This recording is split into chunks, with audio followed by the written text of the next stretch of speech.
because I'm a clinical hypnotherapist, so much of my work is on that level. It's on a subconscious level.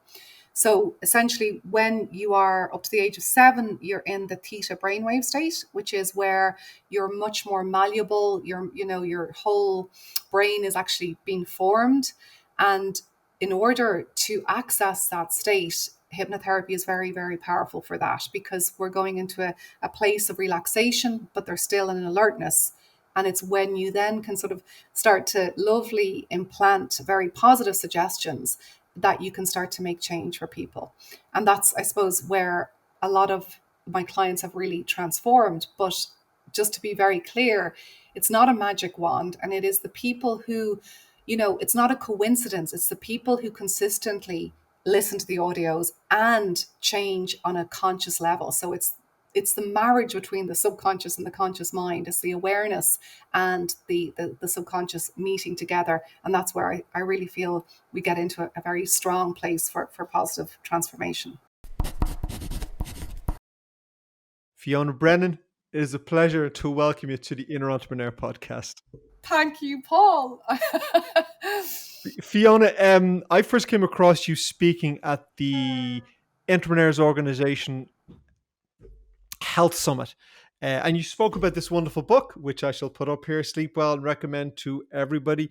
And then I discovered, of course, you're a clinical hypnotherapist. You're a best-selling author of many, many, many, many books.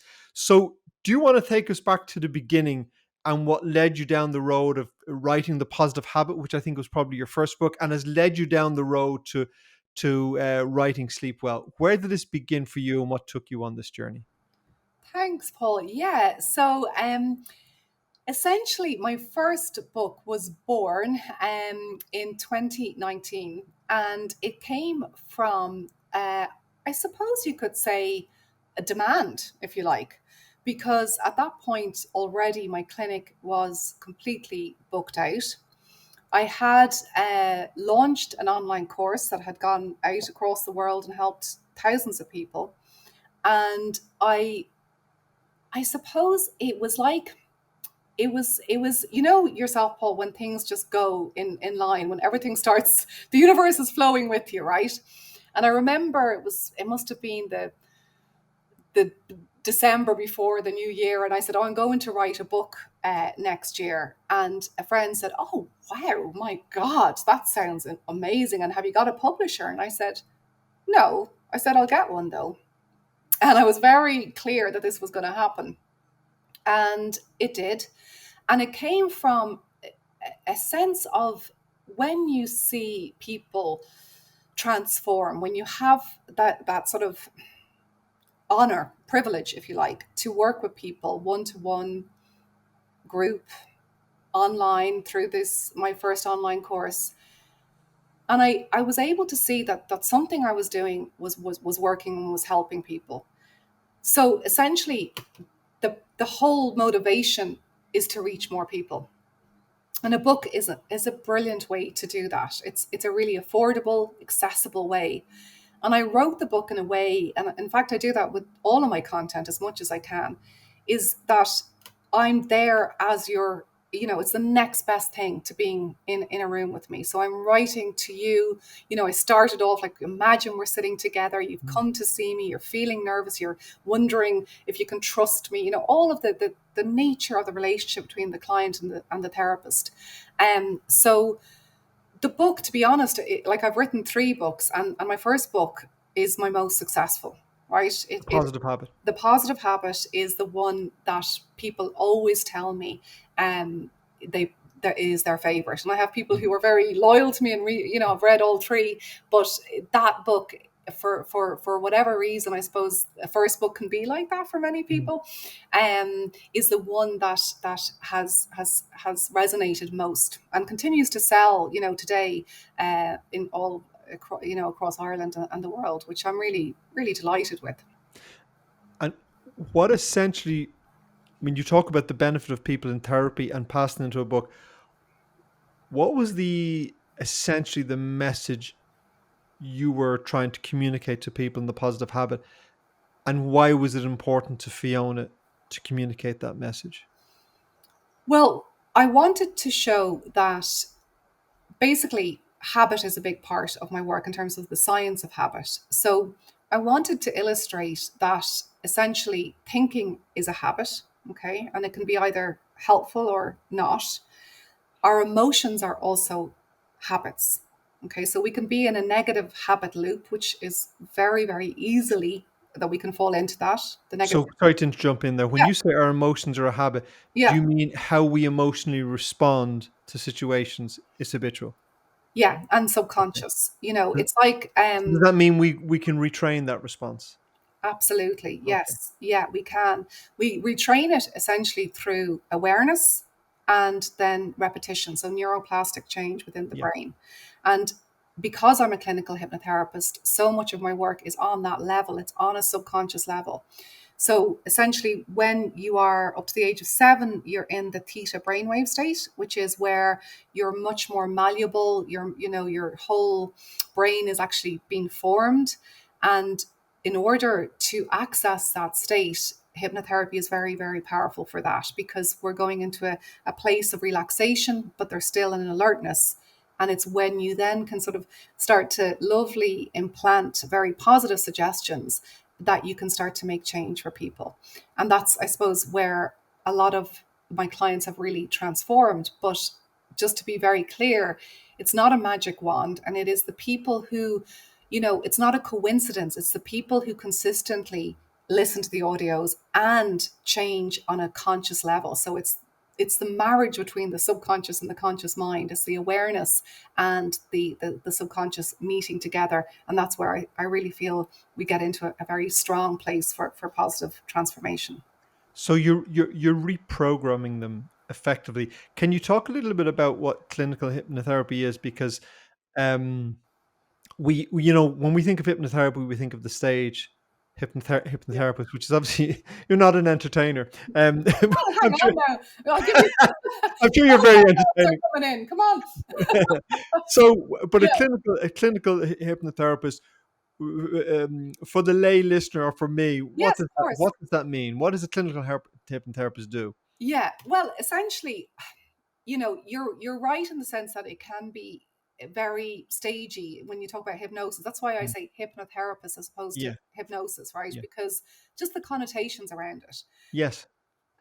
So the way that I've evolved with it is essentially that it is just a tool, right? Mm. Because I said it earlier, I alluded to earlier, the client and the therapist. That's the most important thing is the relationship between the client and the therapist. Trust. Absolute Mm, trust, an ability to relate, an ability to feel they're not being mm. judged, an ability to feel vulnerable with a person. That's where the healing happens, right? But hypnotherapy is where, for example, you you've built up the trust, right? And you have a very clear, like I suppose my skill is actually picking up on what it is that is actually causing that person to be blocked, right? And often this goes back into childhood issues, it goes back into, it could be trauma with a capital or small t. It doesn't matter, it's still causing blocks. That they have a conscious desire, for example, I want to be more confident, for example, right? I want to be able to speak more confidently in my presentations. And I do a lot of help with people in public speaking as well. And essentially, that is, you know, uh, the desire is there, the intention is there, but yet when they get up to speak, the nerves will start to come Mm. in, and they will be in a place that they're struggling, and they feel like they can't perform, and their throat is, the physical sensations of it. I mean, they say it's the number one human fear. Yes, yeah, yeah. And it is something people feel that they can never get over, and it really holds them back. So I actually love doing that work because if I find that it's so measurable that you can really feel the difference. So I would look at it on that subconscious level and see, like, let's see what's going on here. And it's really often nothing to do with public speaking. It's much more to do with one's self-esteem in general, the self-worth, what's going on underneath there, that this person might be in a habit of comparing themselves to others. I have to speak like that if I'm going to be good. Whereas my whole ethos is that we all have something to say, you know, Mm. and our voices are all equally important. So it's just finding your way to communicate authentically, and from the heart. You know, I'm quite a spiritual person as well, so I'd be looking at connecting people in to that heart energy as opposed to being up in the head, which can be very noisy. Yeah, when you speak about public speaking, it strikes me that what that really is being seen. And being seen, whether it's in front of 10 people in your office or 1,000 people on a stage, you're being seen. And I suppose it's our thoughts about what people will think of me when they see me, which is fundamentally what it comes down to. So when someone sits in the chair with you, um, I know in meditation you can talk about different brain waves, alpha, delta, theta, etc. Mm. Are you are you first dropping someone into a particular, are you relaxing them almost like a meditative practice where you're getting them to a certain level of, is that receptibility or openness or what, how Well, does that yeah, work? it's it's not a million miles from meditation. The difference is that it's a lot more focused, if you like, right? It's Yeah, more it's intentionality. targeted. Yeah. Yeah, exactly. And there is a strong visualization component Okay. to it. The imagination is really important because the subconscious doesn't know the difference between the imagination and Mm. reality. So when you start to imagine yourself walking into the room, feeling confident, your shoulders back, your voice clear, and you start to visualize that, and you're breathing deep, and you're rehearsing it. You know, you see lots of sports stars, and all of the, it's a very common technique. Um, Hypnotherapy, the component to it is that relaxation, but also the alertness. So people can feel like, maybe I might do a session. And to be honest, like I kind of don't, now my work has evolved that it's not even that formal. I might just be talking to you, right? As a client, let's imagine, and I'll just notice something and I'll say, Paul, just close your eyes there for a moment. And I'll maybe count you down a little bit. And then I'll just slowly start to weave in some things that I've picked up on. And hopefully they will be the things that will Mm. resonate for you. Do you know? So it's not even quite so formal. I Like there's, understand. yeah, it's much more of an organic process. So I walk into your clinic and Yeah. I say, I want to speak for my business or whatever, Mm, um, but I'm terrified of public speaking. And I get into a clinical hypnotherapy session mm, and I become very relaxed. And then I start visualizing myself being confident, etc. So there's neuroplasticity going on. I'm refiring the brain. But in that moment, in that relaxed state, do I need to then become aware? Is it helpful to me to become aware what's actually causing the problem? I mean, do you want me to realize that, oh, when I was 10 years of age, I was mocked in front of the class or something, so I can deal with that? yeah. Is that important part of that we pinpoint what the problem was and then deal with that? Yeah, it's kind of part of the process, I suppose. Like you can reframe things as well. You can go back to that 10-year-old child and you can say, tell the teacher it's not okay to speak to me like that. Yeah, okay. So you To start to, take them back to that moment, but they handle it differently, so they reprogram the memory to some degree. yes, yeah, Yeah, yeah, okay. absolutely. Yeah.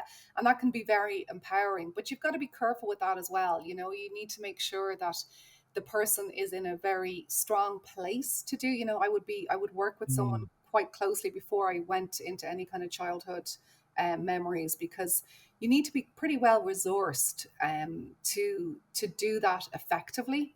Mm. So, it would be leading up to something like that rather than, for a session, okay, you're 10 and you've got to build towards that. Yeah. Yeah, well, it's that trust thing, I suppose. If I'm going to let you, um, if Yeah. I'm going to bare my soul, Yes. Yeah. I Yeah. need to know you're going to you're going to treat me gently. Um, Exactly. you said something about breathing to help people relax, etc. And I came across something that I don't know, maybe it was on your website or something Mm. that I think most people won't be aware of, is that you're certified by the HeartMath Institute. And Yes. I imagine most people don't know what they are, but I think they're a wonderful institute. I think, Yeah, and I've been meditating for 40 years. I think coherent breathing is an amazing yeah, tool. it is. So I would love you to talk a little bit about coherent breathing, the HeartMath Institute, and how that fits into your work. Yes, absolutely. Well, it goes back actually back to the story again of my first book, and I was interviewing the very well known Irish psychiatrist Ivor Brown. If you know, yeah, he died only not so long ago, about a year and a half ago, maybe max, or 2 years maximum. But essentially, I was interviewing him for my first book, and I was in his waiting room, and I was a little bit nervous, right? Because I was like, I'm meeting this sort of Yeah, giant, if you the like. master. Yeah, Yeah, absolutely. And there was a poem by T.S. Eliot, "To love at all is to be vulnerable." Okay, and it was all about the heart, and it was on his waiting room wall. So I just noticed that, or then I went in to meet him, and he was definitely someone who had a huge presence, and you felt it when you were with him. And I was, explaining to him about my work and my book, and um, I'm sure I don't know, but I imagine I came across as just, he was kind of almost laughing at my overly joyful. I was like, hello, I was yeah, very, yeah. yeah, kind of, and You're meeting a rock star, I was effectively. enthusiastic, let's say, and I think he appreciated, he picked up on that. But I was saying about the brain and neuroplasticity, and I was saying, Mm. this I'm really keen to do this, and my book, and blah blah blah. And he said, and what about the heart? Wow. And I said, oh, I haven't really thought. He goes, no, no, Fiona, you need to bring the heart into this.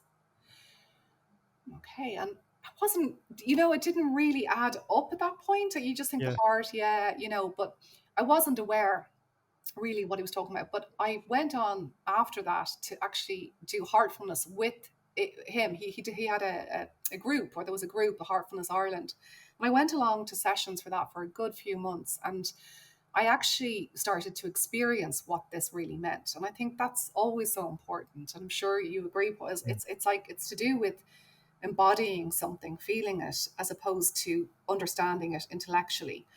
So the practice is really very straightforward, is that you just simply bring your awareness to your heart. And it could have been Ivor, or it could have been another facilitator at the top, and they are simply just there to transmit their heart energy. So that is something that I think, since that experience, has been core to my work. I'm always bringing clients back to their heart. And of course, then I would have discovered HeartMath on the journey. And HeartMath, as you know, is a very significant scientific institution that has done really solid research into heart brain coherence. And the course that I did actually was in terms of, in specifically heart math for trauma. And they've done this work with refugees from Syria. They've done this work with really children in very neglected families, etc., to help bring a cohesion and a collective sense of heartfulness. And what it is that the heart has a radius, I think it's 3 meters of energy that it radiates from us. And when our heart is dysregulated, our whole system is out of sync. So we're not in a place of regulation. And the tools are very simple, like the heart focus breathing, for example, is the most simple and Mm. effective thing, and I'm doing it all the time. I'm doing it as we navigate this conversation. It's this awareness that the energy is coming from the heart as opposed to here. Because when we're up here, we can get frustrated, we can get overwhelmed, we can get, caught up in the past and the future. But the heart, to me, it's always here and it's always now. And it has a lot more energy. So it's like stepping into that is where the energy will come from. Mm. So yeah, it's a lovely set of protocols and tools that you can use with clients, that you can use for yourself. And it's that's pardon the pun, at the heart of so much of Mm. the work that I do. What struck me about the this coherent heart breathing, Mm, um, and the practice I came across was this. Your tension is in your heart, and you're breathing in for 5 seconds and out for 5 seconds. Can't breathe. And what struck me about it is I'm fortunate that when I was 17 years of age or something, which is over 40 years ago, mm, I came across meditation. So I've had a lifelong practice, and mm, people talk to me about it and they go, "Oh, I can't meditate." And this has happened over the years because I suppose I've been doing it for so long. mm, And I'd become aware that when I practice meditation, I suppose it starts in the mind, I meditate, but it works its way down the body. And after 10, 15, 20, 30, whatever it is, my whole body is settled. It's a beautiful feeling of relaxation. mm, But what I suppose it was the work of the HeartMath Institute and coherent breathing that made me aware that it works in reverse. mm. In that, if you are also stressed, but you begin this coherent breathing and you pay attention to your heart, and you just do that, forget your experience in meditation, just do this breathing, Yeah. that it works. So that the breathing, in other words, it goes from it spreads up through the body. And so I've been sharing this with so many people because I've been going, don't worry about the fact you don't understand meditation. Mm, Can you close your eyes? Can you sit? Can you pay attention to your heart and just mm. breathe? Yeah. Because if you do that for 5, 10, 15 minutes, I think it's a massive tool that people can jump into right away and Mm. have a very deeply relaxing experience without sitting in a cave for 20 years. That's Yeah. my view on it. Yeah, no, it's true, and it's a question I ask. I had an event there recently, and I asked the audience, how many of you are living from your heart, and how many of you living from your head, right? And you can imagine it's 90% go the head, right? The head is the boss, the CEO, and essentially it is very, like, there is that ease of transition, but I think that what happens is it's maintaining that, so that can be a great tool to get to sort of intervene, but what you want really is that it becomes more and more the default. Do you know? And Yes. that's where the awareness is so important. It's like, oh, I've left there now, I'm getting really caught up with X, Y, or Z. This seems to be taking over, not in the heart anymore. So it's always about how smoothly and effortlessly can we come back home, if you like, back Mm, to the here and the now. And a simple way of looking at it is the heart is love, and the brain, when it's in threat detection mode, is fear. So we've got love and we've got fear, quite simply. And it's like, mm, where do I want to operate from? One of the audios in the Positive Habit, thanks to Ivor Brown, is operating from the heart. That's one of the meditations, is that ability to operate from the heart. And you really feel it. Like, it's amazing when you could be with a family member that you find challenging, or a work situation that deadline, or and when you just are able to go, hang on, drop down in, and it just changes everything. Everything transforms there, in terms of your perception changes. The reality is the same, but your perception now is completely different. And it's very empowering, isn't it? It's like to be Well, able to do that. it's really powerful. We spoke about public speaking earlier, Yeah. and I had the pleasure only last week to spend a day in the Glasson Hotel in Athlone, I think it is, Oh, with yeah. our mutual friend Philip McKernan, Oh, yes. and Yeah. Philip did a day for about 10 of us Yeah. on speaking. So for business owners who want to speak in front, and it was really interesting because he's a wonderful speaker, and as people were asking him questions, and the type of questions early in the day, well, how should I stand? How should I position myself? How should I hold my hands? And all, what language should I use? And he actually referred to the you speaking at the conference, Mm. and he said, "Do you remember Fiona's story?" And everyone said, "Yes." "Were you touched by that?" "Yes, I was." "Do you remember what she wore?" "No." "Do you remember, do you remember how she held her hands? Do you remember how she stood?" "No." You remember nothing else, but you remember her telling your story. And because of that, her speaking impacted you. And to me, it was a wonderful powerful message. You clearly spoke from the heart that day. That Mhm. when someone speaks from the heart, from a place of vulnerability, and shares a story that touched them, that they learned from, Mm. that is that's what connected everyone in the room. And I think the sort of message came across. You don't need to worry about are your hands on your hips or not. Do you look imposing? Can you tell a vulnerable story? And that's the ability to come from the heart. Very true, very true. I do have a joke here, though. I don't know why I Please. bothered doing my hair that day or wearing that beautiful white dress. No, you looked amazing. And by the way, no, everyone said you. Nobody even noticed. Now you say it, I do remember the white dress. You looked amazing. I'm joking. I'm joking. Uh, but it is true. I mean, we all in these situations think so much about how we want to appear, Yeah. um, and the reality is when we have the personal courage to speak from the heart, Mm. that's when we impact people.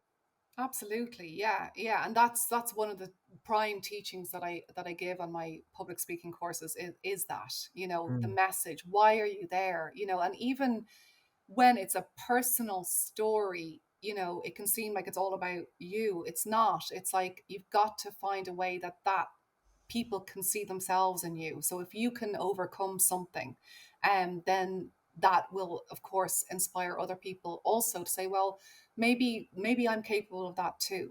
Because it's that vulnerability piece that people see. Yeah, this is something we all feel. Um, yeah. So that's lovely to hear, though. Thanks to Yeah, well, I sharing think, when you're sharing that story, I mean, you spoke about your father and you spoke about sleep and a that. challenging situation.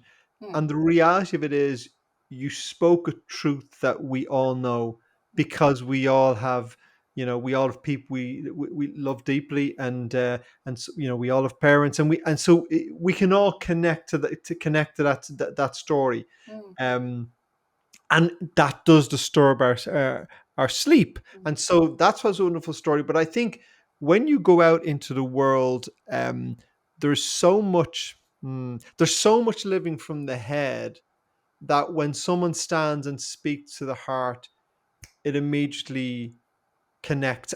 And some of my motivation for the Inner Entrepreneur mm, podcast when I started was that so many of the very successful entrepreneurs I would meet and I'd interact with mm, are so focused on their businesses, and, you know, I'm going to say not living the rest of their lives, but not paying so much attention to the rest of their lives. mm, And I wanted to have a podcast for entrepreneurs where we would have this conversation, mm. and they might go, well, maybe when I go home this evening and I meet my wife and my children, I should be communicating from the heart Yeah. and not from the head. Or maybe when I speak to my staff, maybe that would be a more powerful, impactful place to live. Oh, 1,000%. But I mean, I am an entrepreneur as well, and I can really, I suppose, relate and understand how that can happen, right? Because it's a sense of that responsibility that we have,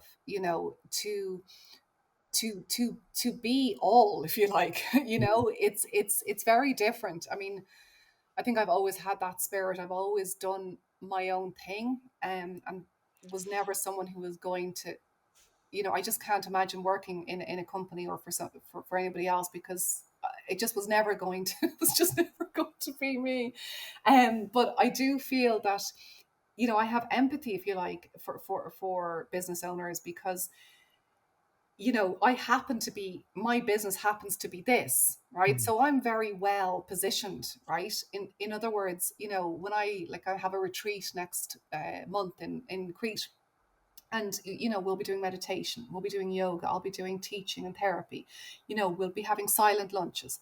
I'm gaining from this. I'm in that world of health mm, and wellness, right? So I'm very fortunate that I get to live and breathe a business that is actually about self, knowledge, love, and care, etc. It's mm, a wellness business. Not everyone is in that world. Even though I've said I'm in this space, there is still the potential, and I do know lots of wellpreneurs, if you like, who do get caught up, and it's very easy in any business to get caught up. But it's boundaries, essentially. It's it's been able to really, like, I don't even like the word self-discipline, it's self-devotion, it's the awareness. I don't know if you ever heard that Dalai Lama quote, but it's to do with when he's surprised what asked. No, it's gone now. He's surprised by humanity in terms of their sort of desire to achieve, to earn money, at the sacrifice of their health, and then they spend that money. Essentially, it's also human nature. It's striving, and that's again not our fault, but it's to do with the primitive brain, and that it will always seek for more, right? It's just that unfortunate lack of contentment with what we have. So it's people reach a certain level and they want more. It's that absolute, I'll be happy when, and then that happens, and then it's the next achievement, and you see it all the time. So, what I think is very helpful is, although that's a reality, it's the awareness of that reality that changes it. So, we know that we have this, and that's why we have to do the training. We have to move away from when the brain is telling us you need more, you want more success, you want more money, you want more, bigger house, bigger this, bigger, whatever it is, and be able to see that this is actually a lie. It's a lie. It's a conditioned lie that you've been sold, and that society will continue to feed you. And it's not to say that we don't have these materialistic sort of pleasures or joys. I think it it's the ability to realize that yes, you may have them or desire them, but that there is not an attachment to them, and that's the real skill. It's like, yes, they can be lovely. I mean, who doesn't want to have comfort and a certain amount of you know uh, luxury and what, yeah, but at the same time, it's the mistake is to believe. Like, there's a great story from the Buddha, and he's out with some of his students, and they're out walking, and they sit down, and they see a farmer, like, in an absolute state of high anxiety, running, and he says, "Have you seen my cows? Have you seen my cows?" And the Buddha and his students go, "No, we didn't see any cows. I'm sorry." And the farmer goes, "I can't lose my cows," and he runs off desperately searching. And the Buddha turns to his students and he says, "Aren't we fortunate? We don't have any cows." So what are our cows, if you like? Yeah, it's a good analogy. I suppose we all have the sacred cows, the things we cling to, and then we stress over their losing. So wouldn't it be wonderful if we could all be more Buddha-like? But before we draw this session to an end, when we first met, you were speaking about sleep because you'd written Yeah. a book on sleep. So could you talk a little bit about the importance of sleep and maybe Hmm. what it is we need to know about sleep? Yeah, absolutely. Well, essentially, most people, unfortunately, don't sleep well. Even from that day, I remember I did a show of hands. Yeah, yeah, it's um, quite illuminating how many people struggle with this. And essentially, we've touched on it in many ways in terms of the overactive mind. So I would say that is the biggest block to a good night's sleep, is the overactive mind. And many people will ignore, what is actually really going on throughout the day, through distraction, through, work, through life, etc. And then when the head hits the pillow, things can start to kind of come in like that tsunami wave, and that's where cortisol levels will increase, and therefore sleep can be very challenging. So what we've got to do is, a good night's sleep starts the moment we wake up. And how I really, it was funny actually, I'm remembering now, when I said I was writing a book on sleep. And what I love about our kids is they're very honest. And my son, who was probably 15, 16 at the time, he said to me, "But mom, you don't know anything about sleep." And "Excuse me." I said, I do. I realized he was correct, right? I'm not a sleep scientist. I put my hands up, I'm not a sleep. Well, I kind of am now, right? Because I spent 2 years researching that book, realizing that he was right and I needed to do a huge amount of research into it. But how it came about was that I had helped so many people sleep through my audios, right? In my first two books and my online work. So people started to associate me with sleep. Oh, Fiona, thank you so much. My sleep is so much better. But I hadn't directly necessarily intended to help their sleep. It was really to help them reprogram their mind. Yes, yeah. So the publishers that I with Gail said, "What about a book on sleep?" And I thought, "Oh yeah, well why not? It's a natural, easy thing to do." It was the hardest thing that the hardest book I've ever written. And like I said, I got steeped in the science of it, so I do know a lot about it now. I know a lot about it now, and I also my own sleep has never been so good, and I'm happy to report the readers of the book have also really, improved their sleep. It's a very there's a lot you can do. It's there's so much you can do to improve your sleep. That's what I love about it is that you can be very proactive about it in terms of your actual practical habits. Well, your book is certainly a great resource for anyone who wants to Yeah. improve their sleeping habits. Can you talk to me a little bit about the Building Emotional Resilience webinars? I know you've one starting in September. Maybe just tell the audience a little bit about what that is and what you do there. Of course, yeah, no problem. So I've been doing this. It's a little bit like a podcast, but it's a webcast, if you like. And we hold them every month, September through to May, June, and essentially different guests. You know, it's a series. It's free. It's interactive. That's what I love about it is that I'm able to engage with the audience, and we've had lots of amazing guests over the years, international guests, but predominantly Irish. Names that come to my mind now: Niall Breslin, Pat Dibley, people in this space, if you like, who have so much to offer. Yeah, so it starts then, and I also have a course over the summer actually, called Light Up Your World, which is a hypnotherapy program, and that'll be online, and it's a video tutorial course with hypnotherapy audios.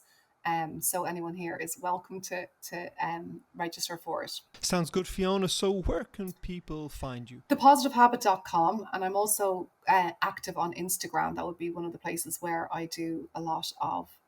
share a lot of content to help people to the best of my. Well, once again, thank you for coming on the podcast, Fiona. It's been an absolute pleasure. I think we could have chatted all day. We could. Thank you very much. Thank you, Paul.